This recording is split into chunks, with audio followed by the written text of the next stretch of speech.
Hey guys, welcome to Daily Review. So di video kali ini kita akan mereview Godzilla x Kong The New Empire. Akhirnya gue udah selesai nonton film ini. Kalau kalian tanya, Bang gimana filmnya? Seru nggak? Kalau ditanyain seru, ya seru. Karena memang di sini banyak banget pertarungan antara monster. Monsternya lebih banyak kadar screen time-nya dibandingkan manusianya. Tapi entah kenapa gue agak kurang puas dengan film ini. Gue merasa bahwa pihak Legendary Picture dan juga tim-tim di belakangnya membuat film ini sengaja untuk semua umur, yang akhirnya nggak nyampe untuk beberapa orang yang nggak terpuaskan menurut gue gitu ya. Mereka lebih condong pengen buat film kayak popcorn movie. Popcorn movie itu cuman kalian nonton untuk senang-senang, fun, tapi kalian nggak akan balik lagi ke bioskop gitu. Jadi kayak entarlah nunggu live streaming gue nonton lagi gitu ya. Serunya tuh seru karena memang pertarungan antara Godzilla bersama Kong melawan sang villain utama yaitu Scar King dan juga si reptil Simo. Simo ini kayak kalau dia nyembur kayak Godzilla juga, dia nyembur terus jadi beku semua tuh sekeliling dia gitu. Mungkin kalian pecinta Monsterverse lebih ngerti lah. Gue juga salah satu orang yang ngefans dengan film live action dari Monsterverse, tapi entah gue merasa ada kejanggalan menyaksikan Godzilla x Kong ini karena gue belum bisa menerima ada monster liar yang dibuat kayak Transformer. Gue belum bisa menerima hal itu. Terus juga Godzilla dan juga Kong yang notabene-nya adalah makhluk buas di sini dibuat kayak guyon. Jadi gue melihat bahwa Godzilla x Kong yang ini itu berasa kayak film Thor yang pertama yang serius banget digabungkan dengan film Thor Love and Thunder, guyon gitu. Lebih banyak guyonnya gitu. Ya itu resiko membuat film semua umur, nggak bisa menyenangkan semua orang gitu. Tapi memang ada batasan-batasan tertentu yang agak gimana gitu. Salah satunya juga kayak darah para monster yang jadi warnanya jadi hijau lumur gitu. Gue nggak tahu apakah warnanya memang kayak gitu, tapi gue tahu bahwa maksudnya menghindari bahwa darah itu kalau dibuat merah kan jadi kayak sadis, jadi akhirnya jadi 18 plus kan filmnya gitu, 13 plus, jadi nggak menjangkau semua umur ya. Lagi-lagi mereka nyari cuan gitu. Kurang lebih memang filmnya seru, apalagi buat teman-teman yang pengen baku hantam antara monster lebih banyak lagi ya ini gitu. Tapi memang mengorbankan manusianya gitu. Tapi di sini kan manusia masih ada. Manusianya ini gue mengerti maksud para penulis bahwa mereka pengen membuat cerita haru, apalagi hubungan antara Jia dan juga Dr. Ilan Andrews. Jadi kan kayak ibu dan anak sekarang kan, bagaimana development karakter dari film-film sebelumnya juga akhirnya kita dihadirkan di sini. Tapi kayak entah momen harunya itu kayak biasa aja gitu. Bahkan di film dijelaskan, "Halo, ini momennya kalian harus menangis, harus momennya ini kalian penonton harus sedih gitu." Kita biasa aja, nggak ada yang hal spesial ya. Justru chemistry antara karakternya, justru gue lihat keharuan itu ada di hubungan antara Kong dan juga Zuko. Nah, Zuko ini tuh monyet yang kecil yang kalian lihat di trailer, dimana dia kayak berasa besar tiba-tiba kecil yang warna merah muda itu kan. Nah, itu perjalanan antara Kong dan juga Zuko melampaui Hollow Earth lebih dalam lagi itu punya cerita tersendiri dan juga kayak keren aja gitu. Apalagi momen-momen Zuko menyelamatkan si Kong juga itu keren banget gitu ya. Tapi memang fokusnya di sana, yang justrunya seharusnya nggak terlalu sedih. Di sana gue merasa haru aja, keren aja gitu. Tapi manusianya yang terpaksa harus sedih, ya gimana gitu. Apalagi gue sempet dengar wawancara penulis atau sutradara, gue nggak salah gitu ya. Dia bilang bahwa nggak akan ada manusia yang mati di Godzilla x Kong The New Empire ini. Memang sih nggak ada yang mati gitu, tapi emang ada satu kru yang kelahap sama pohon-pohon kayak gitu. Tapi itu kan kayaknya anggap aja meninggal. Nah, di momen meninggal itu nggak ada yang bener-bener kita aware sama karakter tersebut, yang kayak ngeri. Gila, ngeri parah. Hutan ini parah, hutan Amazon ini lebih dari Amazon, ngeri. Di sini nggak. Kayak berasa wahana aja nontonnya gitu ya. Dan menurut gue di sini dengan hadirnya para monster juga nggak yang terlalu spesial, terutama juga dengan momen bagaimana mereka membangun karakter Modra. Modra kan di sini hidup lagi gitu. Modra bukan hidup lagi, memang ada di sana terus dibangkitkan.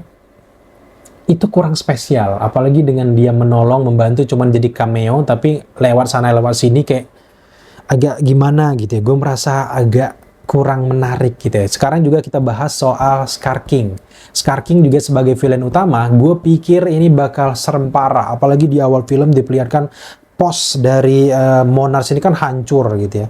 Sama si Scar King. Wah, ini serem parah. Tapi ketika Kongnya masuk ke kawasan Scar King, lihat Kingnya kayak gitu, ternyata dia hanya simpanse biasa yang digedein aja gitu. Karena apalagi di sini ketika dia melawan Kong ada guyon-guyon yang ngeliatin gigi palsunya si Kong, dia ketawa kayak ya gimana ya, cringe aja menurut gue gitu. Kita pengen itu monster yang seram, meskipun memang ada lelucon ya biarkanlah itu diserahkan sama manusia dan gimmick-gimmicknya aja, jangan yang monsternya yang jadi kayak ngelucu gitu, berusaha melucu gitu. Apalagi di pertarungan kayak gitu, kayak meremeh-meremehkan, itu kayak nggak natural, men. Notabene-nya kan Monsterverse itu seram gitu ya, monster seram, Godzilla seram, tapi di sini kayak berasa kita nggak terlalu seram gitu ya. Apalagi gue nggak mau membandingkan sama Godzilla Minus One ya, gue juga belum nonton, tapi gue tuh getol ngelihat review, ngelihat cuplikan, ngelihat beberapa klip yang ada di YouTube bahwa Godzilla Minus One itu adalah era-era menurut gue yang bener-bener film Godzilla sesungguhnya, di awal-awal Godzilla, era-era Showa gitu.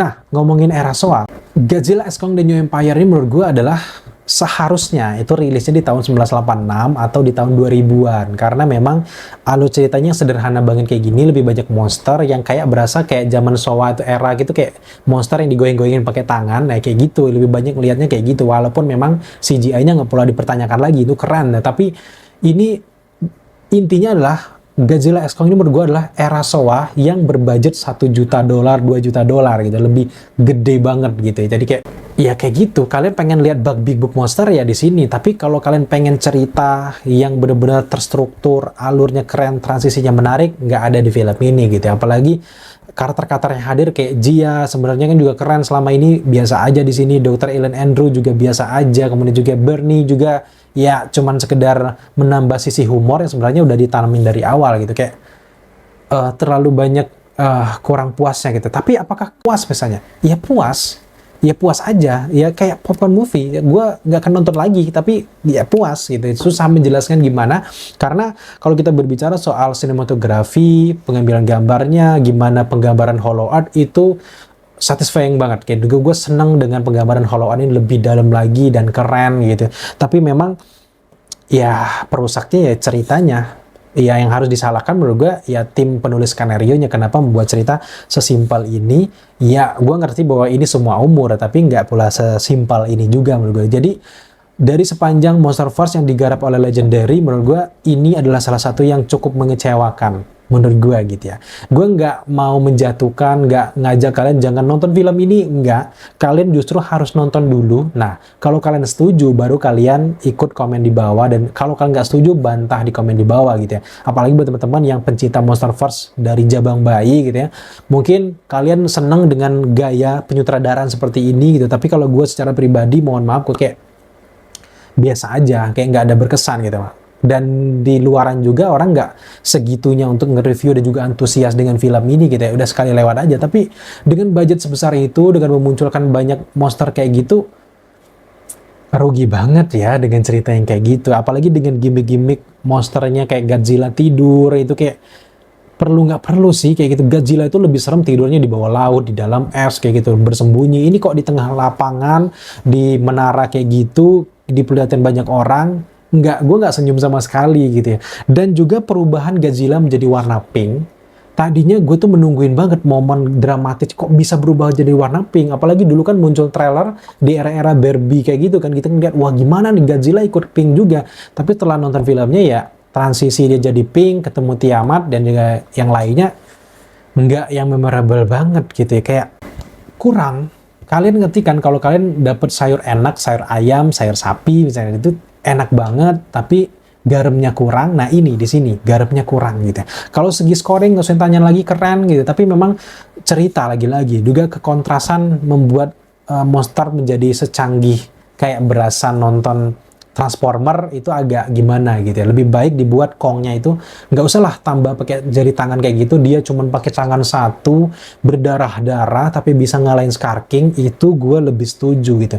Sosok Scar King pun di sini ya cuman bapak si panser biasa yang cuman pakai tusuk gigi gitu ya, yang ngelawan si Godzilla dan juga Kong. Seharusnya nggak harus kerja sama, Kong sendiri aja sebenarnya masih bisa ngalahin ini gitu. Apalagi dia ya modal ngelak-ngelakin si Simo aja lah udah gitu ya. Kemudian juga buat teman-teman yang pengen tahu monster apa yang hadir di film ini, di sini ada Modra, ada Scar King, ada Simo, ada Suko, ada Skyla muncul sedikit banget gitu ya. Terus ya jelasnya ada Godzilla dan juga Kong gitu. Godzilla-nya pun yang tadinya gue serem sama Godzilla di sini ya jadi lelucon sesuai dengan warnanya yang pink, lebih lemah, lebih lembut aja kayak gitu. Jadi kalau gue lihat gitu kayak kurang puas gitu guys. Ya, ngomongin soal Godzilla Minus One, memang nggak cocok lah kita compare, karena Godzilla Minus One tuh kayak berasa kebangkitan Godzilla, kayak reboot awal lagi gitu. Sedangkan Godzilla X Kong ini udah mengikuti beberapa film yang membuat karakternya terbangun gitu. Tapi memang gue pengennya tuh film-film Monsterverse tuh seramnya itu kayak Godzilla Minus One gitu, kayak manusianya ada, jerit-menjeritnya, rasa kesakitan dan seramnya itu, meskipun memang kalian udah berteman sama Monsterverse, udah biasa, tapi kan di situ gedung kalian hancur, bumi kalian dipijak, jembatan hancur, kok kalian nggak ada yang bener-bener berasa ya, dari sisi pengambilan gambar tuh nggak ada ngeliatin kengerian orang-orang warga biasa gitu. Bahkan gue sesalkan juga di CGI-nya kayak gedung-gedung yang dilemparin, yang ditumburin, itu kayak nggak ada korban sama sekali, emang nggak ada manusia di dalam gedung itu gitu ya. Gimana gitu. Jadi buat teman-teman yang belum nonton film ini, tonton dulu kalian waktu senggang. Cuman clue dari gua adalah film ini popcorn movie gitu, nggak yang penting-penting banget, tapi kalau kalian nonton ya silakan nonton gitu. Tapi buat teman-teman yang pencinta Monsterverse, ya setidaknya wajib lah nonton film ini, karena mungkin pengen menyambung cerita yang udah dibuat Legendary Pictures selama ini gitu guys. Nah, mungkin sejauh ini itu aja, nggak banyak yang perlu kita komentari ya untuk film ini. So, di akhir review setelah kita menyaksikan film ini sampai selesai, gue memberikan skor untuk Godzilla X Kong The New Empire ada di angka 6/10. Buat teman-teman yang udah nonton, berapa skor kalian, dan berikan tanggapan kalian dan juga pendapat kalian setelah kalian menyaksikan ini. Dan buat teman-teman belum nonton, silakan caw ke bioskop, hitung-hitung kalian sambil ngabuburit gitu kan.